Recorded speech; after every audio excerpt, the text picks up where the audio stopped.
you able to put a finger on what it is that just keeping the passing game from clicking fully today? I got to go back and watch the film. Obviously, probably missed a few throws. Got to figure that out, and then just keep going. I think the one thing that comes to mind is we had some drives going, and then we shoot ourselves in the foot with a penalty. We got to avoid that, and it's frustrating. To get so close, and the difference in the game was one touchdown, and we got to be able to score touchdowns when we get in the red area. So, go back and look at the film and see what we can do better. You lost Marquise early in the game. I mean, does that throw things off chemistry-wise?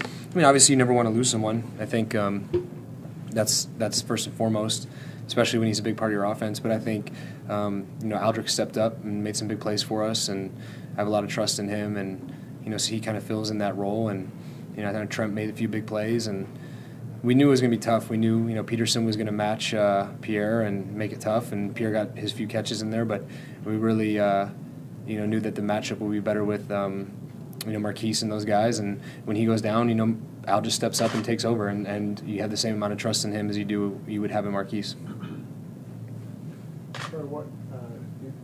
After that hit, when you missed play, what hurt? Yeah, well, at first I was nervous because of my knee and being in that compromising position, and it kind of just everything's bent back over your knee, and then almost immediately my back just locked up. I think just from being stretched that far back, those muscles just got stretched so far, and it locked up. And I was trying to get up, but the referee had already made up the decision that I had to go out for a play.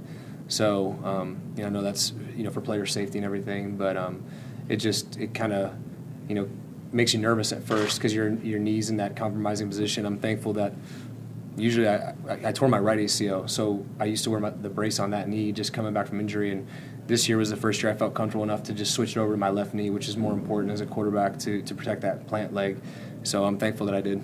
Could you feel your back tighten up in the second half and overtime too? No, I'm not going to say that's an excuse at all. That's you play through injuries. That's what it is. That's what the NFL is about. So, I did a good job of trying to keep it loose and move around and all that. So, that's part of the game. I think the third down, the goal line in overtime. What were you looking for on that play?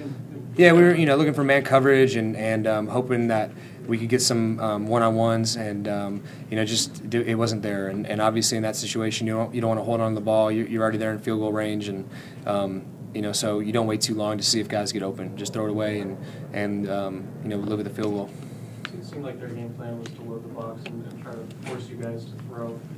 Did you guys anticipate that going in, and how did having to throw 49 times impact the game? I think that's just the way the game went, especially with overtime and things like that. But that's what their defense does. That's who they are. That's what we anticipated coming in was more guys in the box and try to have to throw it outside. And I think early on we did a good job with the play actions and stuff like that. We just weren't able to sustain some drives. We moved the ball down in the red area. We got to find a way to punch it in and score down there. As a quarterback, how do you handle drops? You just keep throwing. I'm not always going to throw the perfect ball.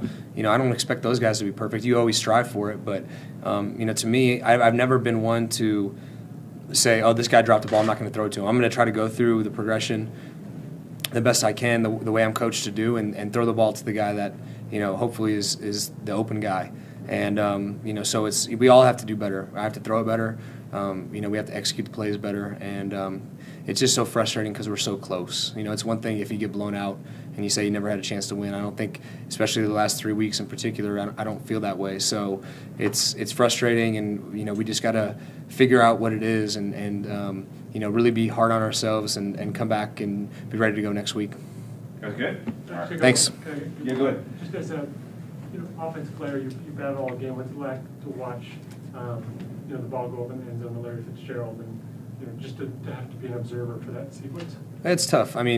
Look, the defense gave us plenty of chances to win the game too, and at the end they were the ones that were out on the field, and that's just the way it goes sometimes. It's one of the best receivers of all time going up and making a play. So I think we'll look at the film and really you can never pinpoint it to just one play, one drive. There's going to be 50 plays in that game, offense, defense, special teams, that could have changed the outcome, and we have to figure out how to get that one so it changes the outcome in our favor.